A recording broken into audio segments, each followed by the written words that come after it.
A special thank you to Miller Lite for sponsoring our first season of Live Fire. Some people don't wait for permission. They don't start with a restaurant. They start wherever they can, and they build from there.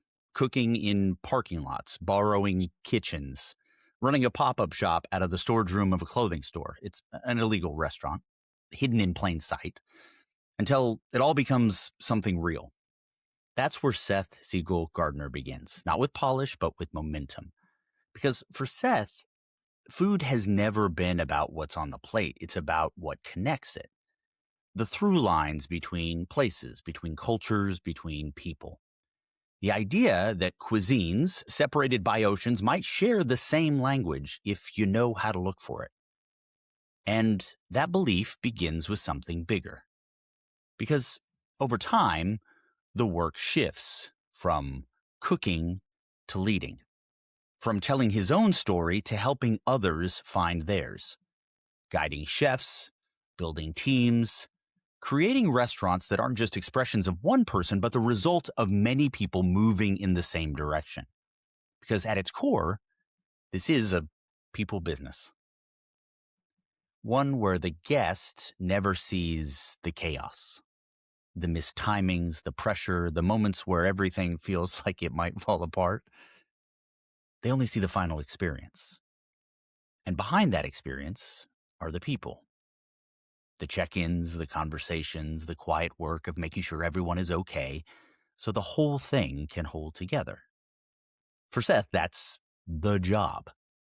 Not just creating something memorable for the guest, but creating something sustainable for the team, because the goal isn't just to make something good, it's to make something that lasts. And that requires something most people try to avoid: difficulty, resistance, the willingness to take the harder path again and again, because that's where the best work lives. The path of least resistance doesn't make us great.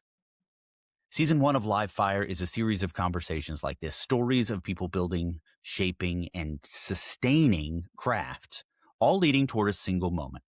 Lockhart Rising, May 9th, 2026 in Lockhart, Texas, where many of these voices, pitmasters, chefs, and builders of culture will gather in one place. So today, we talk about storytelling through food, about collaboration over authorship, and about what it really takes to build something from nothing and then build it again, better, with other people. This is Live Fire, and this is Seth Siegel-Gardner. First of all, Seth, I really appreciate you doing this. You know, one of the things that this is unbeknownst to you, but a lot of the people, in fact, everyone that we will be talking to, with the exception of maybe Daniel Vaughn, is, you know, someone that directly gets their hands dirty, right? They're cooks. They are people in the kitchen. You are certainly that, but you're also doing a lot more beyond that with the actual restaurateur side of things. So if you wouldn't mind, I'd love to get a sense of, you know, without sounding too callous and blunt here, what do you do, Seth? Yeah, I mean, I think there's a lot of different, like, kind of, I have my hands in a lot of different pots, I guess would be the best way to describe it. So I am the culinary and creative director for the local foods group. And that's, we have 10 restaurants in our portfolio. Some are full service, upscale dining. Some are a little bit more fast casual counter service.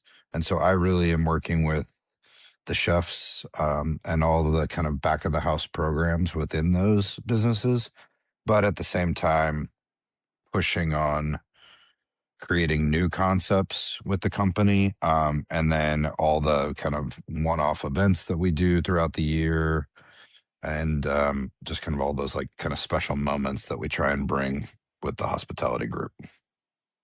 So when you were kind of starting out in this, and I know that you have a hospitality group now, but am I wrong in thinking that you were very much also in the pop-up space as well, like kind of bringing in restaurants to existing spaces for a little bit? Yeah, I mean, my background is more fine dining based. spent a lot of time working in New York, Chicago, London.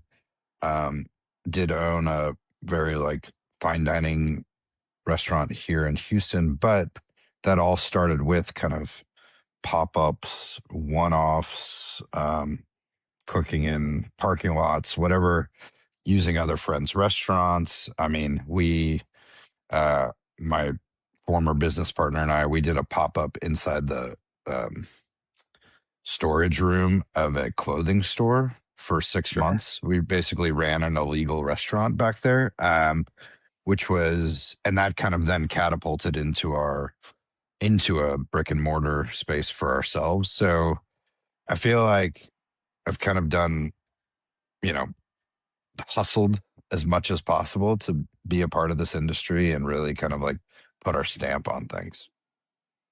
When when you're going through that, one of the things that I've noticed about you and kind of reading about you is a little bit is this idea of and tell me whether you think this resonates or not is like almost like story driven food.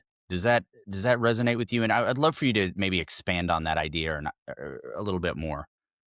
Yeah, I mean, I think for me, like, and having a philosophy about food seems a little like pretentious, but I do think it's important when you're thinking about the way that you're going to present yourself and what you do, is, and, I think storytelling is a big part of that. And that's a lot of like bringing my own kind of thing with, you know, as far as like historically the restaurants I've worked in and then using that, or even like where I grew up and comparing like certain cuisines and how they kind of in overlap, trying to stay away from the like dirty word of fusion, but more about like, I mean, even when I was working in fine dining Scandinavian and talking to all these Swedish and Norwegian guys about Scandinavian cuisine and comparing it to Texas cuisine and them and barbecue, and they're like, what are you talking about? I'm like, y'all don't, there's so much overlap that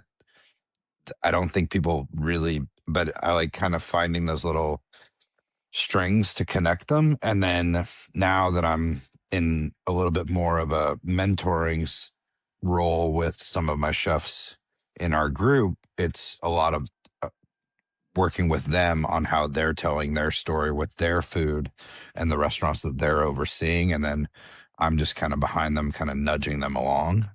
So that's been a really fun process as well.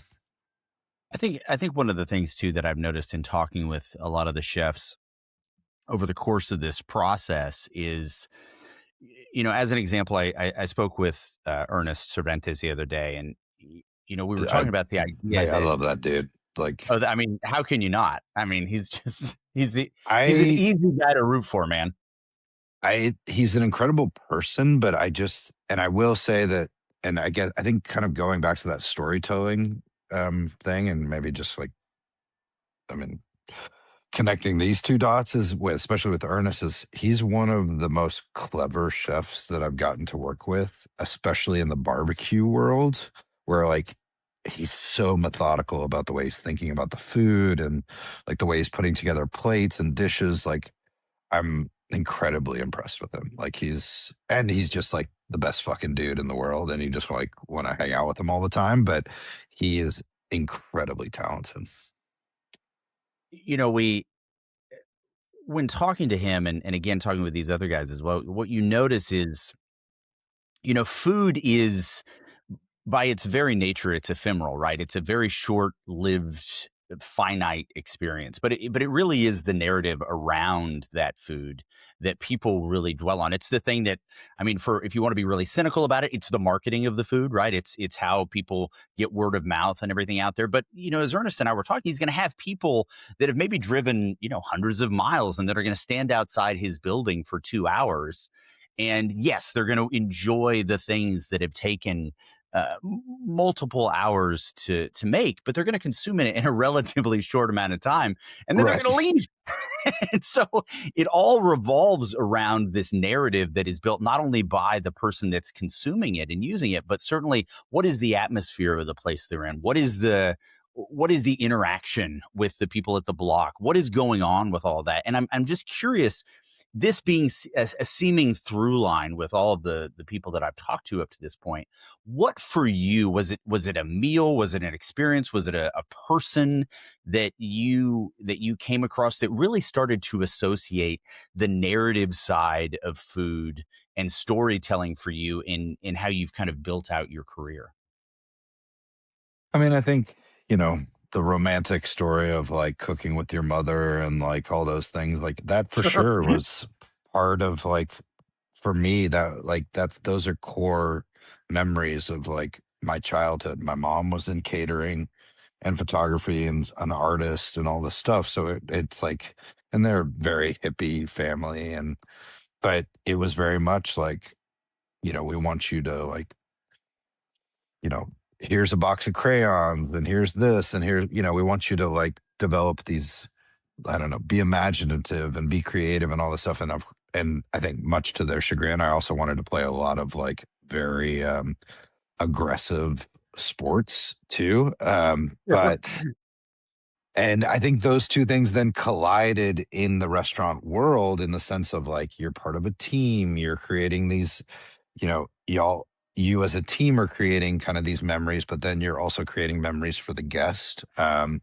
I think I don't know if there's like a core kind of piece to it. I do think that, working in New York in the like early 2000s and kind of, still in that heyday of like screaming and yelling and Gordon Ramsay and all this kind of like intense kitchen environment that I think probably locked it in for me as far as like this is what I'm going to do for the rest of my life.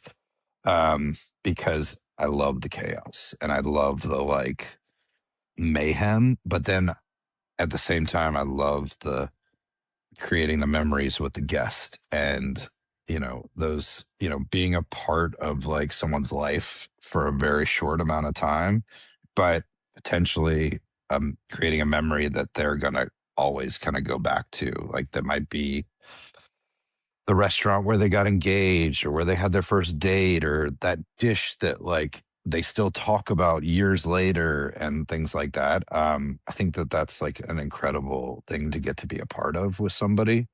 um, and yeah, I mean, there's not a lot of careers where you can really affect so many people um, with like the one thing that you do. Curious because one thing that you've again kind of made a big part of your career is this idea of collaboration, right? You've got a group that owns restaurants. You've got it's multiple people involved. And when we often think of chefs, or even, when you're looking at something like the Texas Monthly, top 50, a lot of that is really geared toward, at least from a narrative perspective, this idea of authorship, right? It's this one person doing this thing.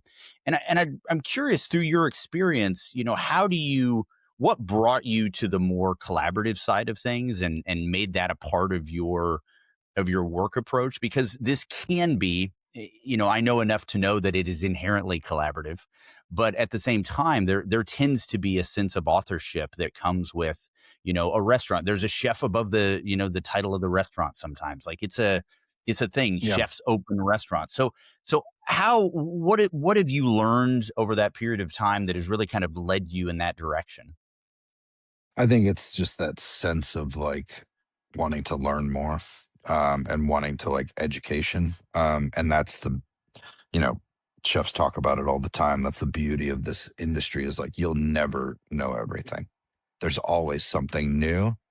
And I think the collaborative part of it is the part that I love. It's, even, speaking to mill scale and talking about Lockhart Rising, the big festival coming up, is like, I love the part before the festival. I love the like chefs getting ready and like kind of walking around and being like, how are they doing this? How are they setting up their stations? Like thinking about just like we're always getting to learn. And that again is something very unique to a career that like there is no, yes, there's a pinnacle of the profession, but I don't think anyone knows everything, especially in our industry. And the people that really are always kind of like searching and looking and learning and, researching, I think those are the ones that like you can tell that they're doing it because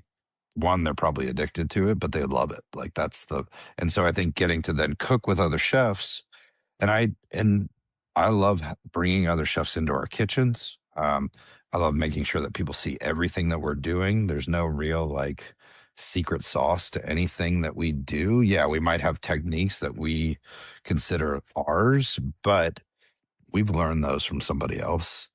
Um, and I think it's the idea of getting to share stuff. Like that's the fun part. Like you know, I recently was at a friend's launching his new restaurant he just opened, and this is like super fine dining, sushi omakase, and he was talking about techniques to the other guests that I showed him 10 years ago, so it's like it's kind of this like fun thing that we're all, with the right people, you're all a part of something, and it's like we're all just trying to be like good and get better. Yeah, it's really nice to hear you say that because one of the things that, when I originally pitched this idea to the guys over at Millscale about kind of bringing, folks like yourself together to get a sense of it was this idea of,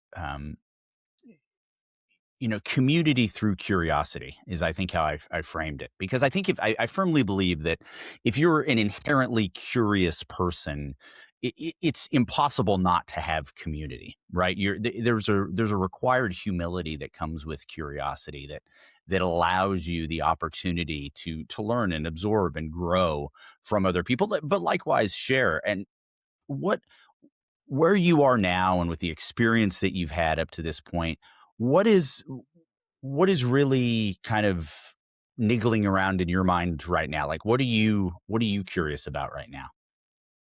I mean, like literally we're a working on some dishes right now that, and in terms of the barbecue community, I feel like I'm kind of an interloper a little bit. Like we don't run barbecue restaurants, but we are so obsessed with live fire, so obsessed with all of our mill scale equipment that we have throughout all of our, and I've got mill scale stuff in our Italian restaurant, in our Mexican restaurant. I understand the value of the equipment and the techniques that we can use on the equipment. But like now I'm getting obsessed with pastrami. And so it's Sure. like we're like, I've got people over here helping me with trimming. I've got a friend that basically like Leonard from Truth Barbecue is like letting me use one of his guys to help me teach us how to trim the briskets better, and then working on the brine, how we're going to smoke it. We're going to go through all this like testing process for a sandwich, like, Yeah. and Yeah. so it's, and at the end of the day, yeah, we could probably just buy pastrami, but like, what if we can just like build an idea around this like smoked pastrami that we're doing in house and using Texas beef and all these kind of things. And maybe that turns into this idea of this deli that I want to open. So I think for us, it's always like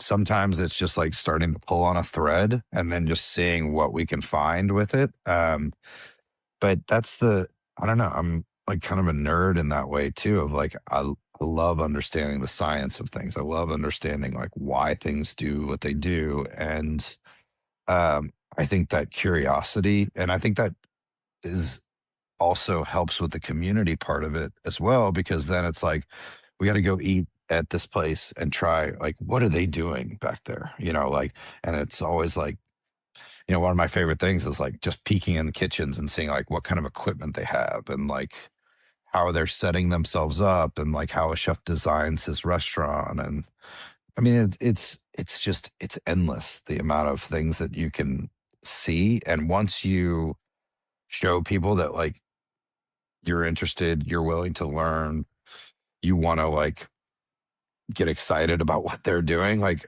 almost every time they're gonna like open their doors and show you.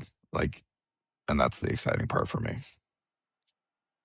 With that, and I understand that you have a very, certainly in terms of cuisine, a diverse portfolio, but with what you've built over that portfolio, I'm wondering if there are some unifying pillars there. And this is the same question I've asked, like, Jesse Griffith, and I've certainly asked Ernest this as well. But people leave your restaurant, they leave your the experience they've had with you.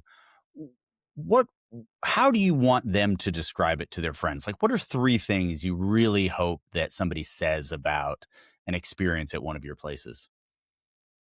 Think we always want there to be a comfort there. So it can be with either it's the way you're treated if when you make the reservation or when you walk in the door, like that feeling of like your body kind of like decompressing a little bit and knowing like this is you're in a space, you're in an environment, you're somewhere where you're feeling at ease, I think is a great thing that we try and project. And that might be through the playlist, the lighting, of course, the decor, the way that you're greeted when you sit down, or like sometimes even when we're at an event and we like, you know, put a glass of champagne in your hand or something like that to like get things started in a way where, and we talk about it a lot too, and I'm going to kind of jump around a little bit and I apologize, but like, I think that like for them, we're, some of our restaurants are like utilitarian, like our counter service restaurants. It's like, I need food. We need to go get food. I want something healthy. I just want a salad. We're going there to get a salad. But we make sure that it's always fresh ingredients. You know that for the most part, you might even recognize some of the farms that we use. Like there's a level of connection there too. And so connection, I think, is a big part. So it's either people can connect with the food, they can connect with their server, they can connect with the space. But I also think that a lot of times, like, we have this really great advantage of like people are excited when they come to our places. So, like, our job is just to keep them at that level. Like, they might be coming to celebrate. They might be coming because they love the chicken parmesan. Like, they might be coming because they just got a new job or something like that. So our job is just to like keep keep them happy and like keep like what they brought in and just keep that going. Another big thing I think is energy and the way that we like project that into the space and with the guest. And so I talk to our servers a lot about that, especially in the front of the house side, is like people will pick up on your energy immediately. And so if we're having a good time, if the kitchen's having a good time, if the front of the house staff is having a good time, the guest will immediately start having a good time. They might not even realize why they're having a good time. But when you walk into a space and like it feels good and people are smiling and walking around happy and I mean and I it was a moment that clicked for me at a restaurant in London. Staff was just engaged, like smiling, making each other coffees, like just they were having the best time. And I was like, I could feel like my cortisol just like draining from my body. Like it was like I started feeling like relaxed and happy and excited. And I was like, we haven't even gotten any food yet, or we haven't had a cocktail, or we haven't, and there was this energy that was happening in the space. And it's a little woo woo to talk about, but like that it's a thing. And so I think it's like this comfortability in the space, energy and connection with the space. And so it can be food, it can be people, it can, decor, it could be the building is historical and you like have a story about it or whatever it is. Um, and then, yeah, of course, at the end of the day, the food better taste good. Um, Right. What with all this, I'm curious because you've moved on and into this role of a creative director, and you hit on this a little bit, but what is, maybe for the layman out there, what how would you define that for someone? What is a creative director in this particular group? I mean, they're always going to be different. I think for me, I'm trying to bring all the things that I've experienced throughout my career, and I've been in the industry almost about 30 years now. Um, and, you know, from cooking and washing dishes when I was in college to working at three-star Michelin restaurants. And I think it's all, and sometimes I'm always like joke with the crew. I'm like, all right, you guys ready for a story? And it's always kind of like these like story time of like, this happened here, or I've seen this work well here.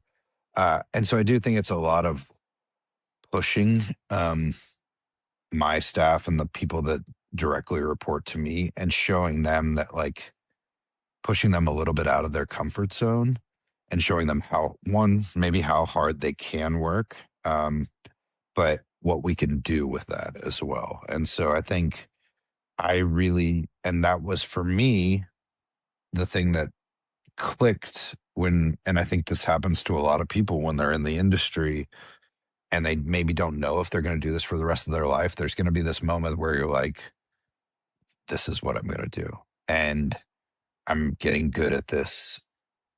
I like, I'm, you know, I'm kind of owning what this is, but it really takes somebody pushing you. And I mean, I think sports analogies work really well for this is like, you don't you don't get better unless you're training with better athletes. And I think kind of pushing yourself into harder situations, and knowing that you can survive there and kind of excel and then move and kind of like keep leveling up within it.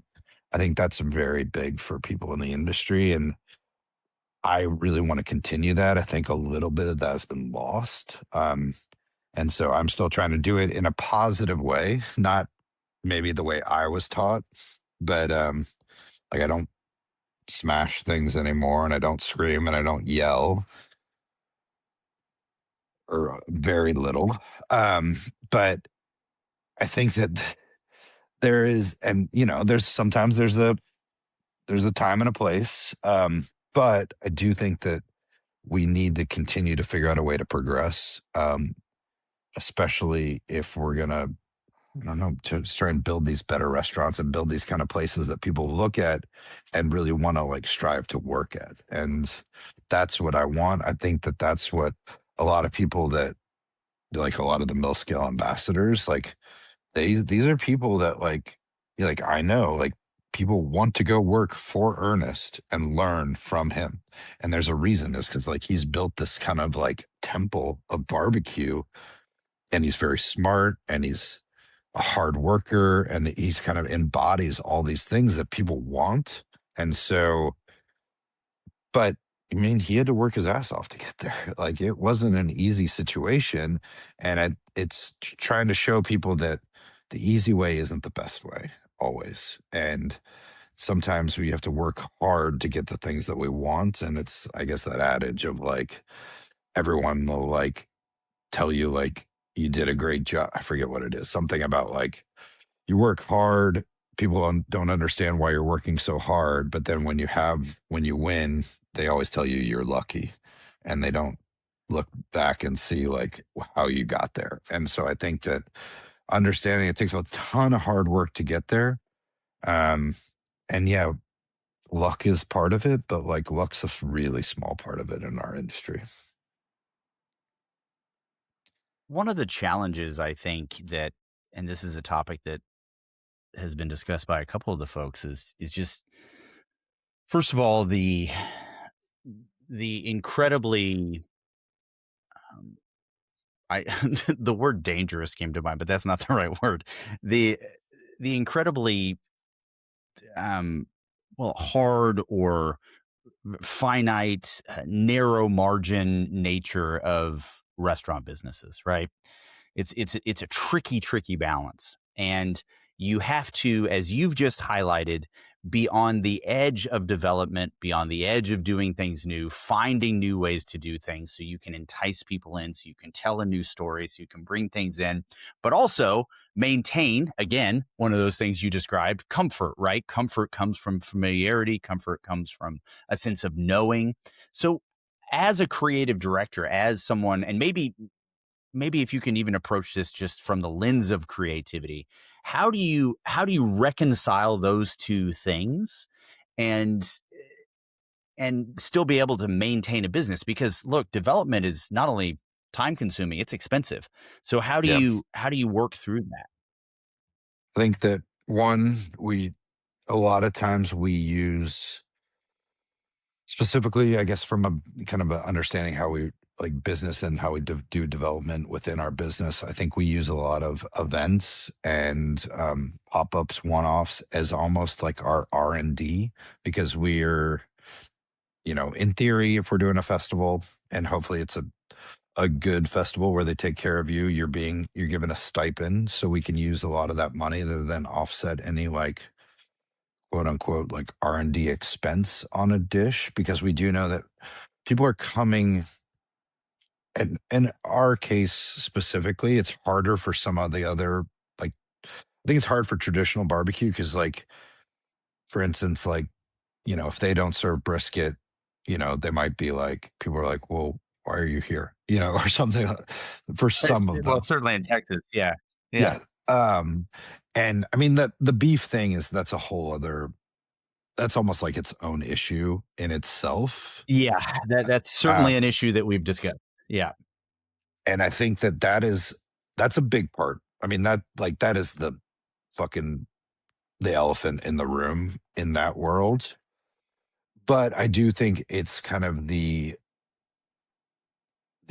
creativity and then the consistency when you found what it is, and then the consistency, and within the consistency finding the efficiency within the consistency to then really be able to put things on the plate for and create value with the food. And that's a big thing for our group, is that we don't we don't ever want you to feel like you were taken advantage of when you came to our restaurant.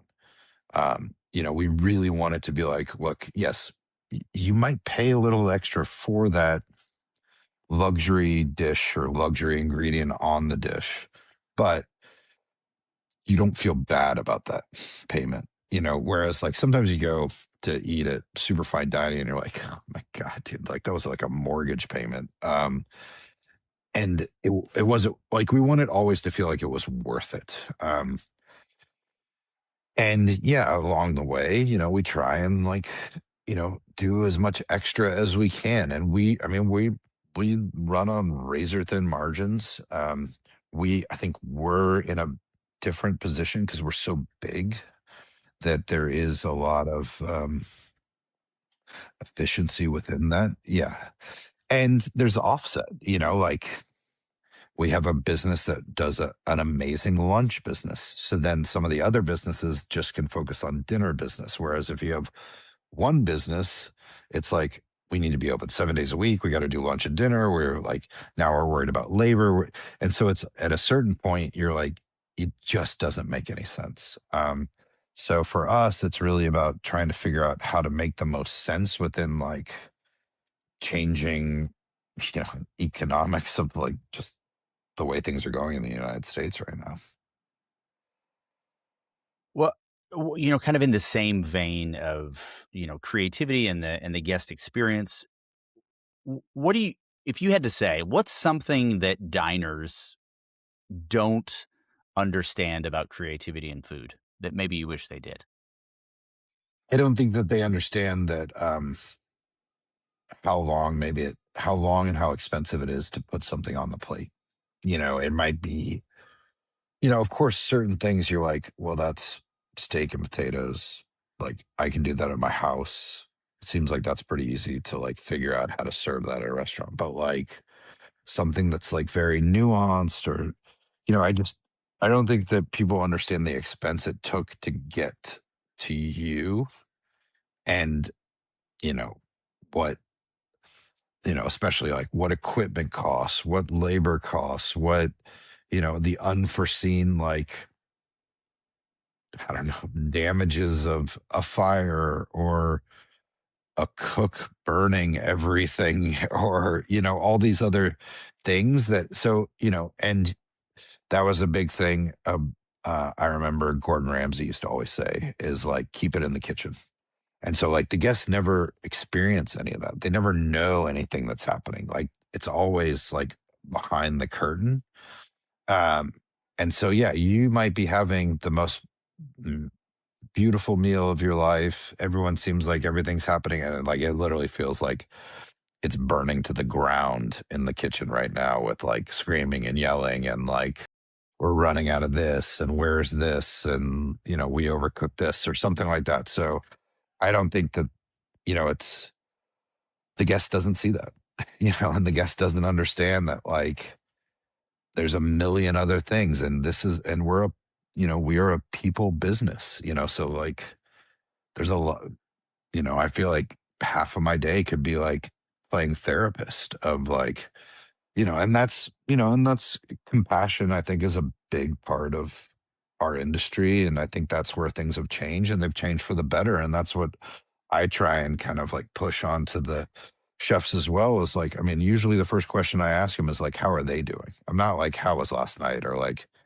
how many covers did we do? Or, how many steaks did you sell or something like that? It's like, how's everything? How's things at home? How are the kids? Like, checking in on each other. And that's, I think, part of the community part of it. But like sometimes the guest doesn't understand that that's such a huge part of it, and that's like without these people and without the people that are kind of bought in on what we're doing, we can't do what we do. Um, yes, you can go and pull your trailer out to a parking lot and cook barbecue or, fry a chicken or something like that. But like consistently do that every night and deliver this amazing experience in a restaurant, that takes a huge amount of people. And it's really making sure that those people are good. If you had to highlight or focus on what is something that you feel you bring from your personal life into your work? Um, I think I think a sense of like discipline and hard work and really trying to push that on to everyone that I bring into the group, um, where I want them to, when it's time to work, we have to work. And when it's not time to work, I want to leave you alone. And I want you to do whatever you want to do. And I want to encourage your hobbies and whatever it is. But like when it's time to like work, we're gonna work hard and we're gonna like get the job done. And I'm gonna try and figure out a way to make it harder than it should be. Not because I want it to be difficult, but because if we're not pushing, then I don't think we're trying. And I just literally had that conversation with the chef earlier today of they were like, well, we could do it here, and I think that would be easier. And I said, like, my direct quote, I think, was like, the the path of least resistance doesn't make us great. And so that's what I guess what I'm saying is like I will sometimes trying to figure out a way to make it more difficult because I do think we get a better product in the end. Necessity is the mother of invention. We have to sometimes put up those obstacles. I'm curious again, like with this, w- with all that you've done, what are you really proud of that nobody really gets to see? Um, I'm proud of the recognition that our chefs are getting. And I guess I guess people get to see that, but I think a lot of people are congratulating me on sometimes like, but I'm more proud of like what it's doing for the chefs and like what it's doing for the business and like what we're creating. So I think personally, I think it's the my relationships with the chefs that I get to work with and all the staff that I get to work with, and knowing that like they're excited about what we're doing. I think a lot of times people just see like, oh, you've been nominated for this or y'all won this award or something like that. I was like, I guess the thing for me is like, I know how much it means to like some of these chefs and these cooks, and that's more important to me than anything we could ever win. I mean, yes, it's good for job security, so that's nice for me. But like, I just like I know it's, and especially like the young chefs like that are like kind of starting out in their careers, like getting to be a part of something that maybe wasn't there before, and so I'm excited for that. What is on the horizon for you that you're really excited about? Um, I mean, I think this year is going to be an awesome year. I mean, it's already started off like crazy. I think that as for us, it's like really trying to like push. I mean, we're setting like some pretty big goals internally. So I think for us, it's always like, that's a big thing that I try and do with the chefs at the beginning of the year and kind of towards the end of last year is like, what are your goals for this year? And, I want them to make their list. And then I want to help them get all those goals. So yes, I might say like I'd like to add something to your list, but like for me it's like give me your list and let's figure out how we can get those things. So like, you want to try and get a Michelin star next year, like but here's how we do it.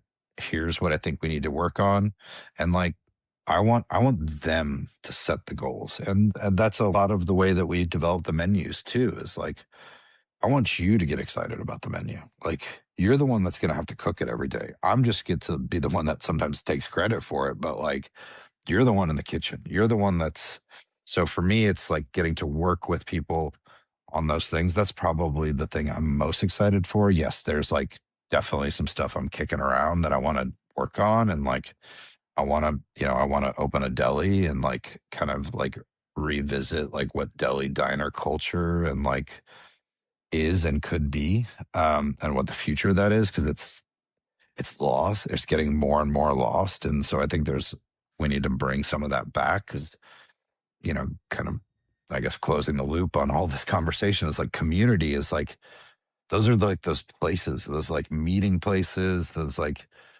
you know go have a cup of coffee in the morning and just for no reason you're kind of like drawn to these places that feel like a second home. So I'd really love to develop something like that within our group. And I think just generally like getting to like cook and travel, see friends. I mean, it's very much like you know, I think that, as the festival schedules kind of start heating up, and obviously we've got Lockhart coming up and all these other like food festivals throughout the year, it's like I feel like we're all these different like bands kind of crossing path at different like music Sure. festival kind of things. And it's like that's where you go to see your friends, so it's like it's either I get to see them there at these events or I get to go eat at their restaurants, and that's like, kind of getting to spend time with my friends. So those are the things I'm kind of looking forward to this year.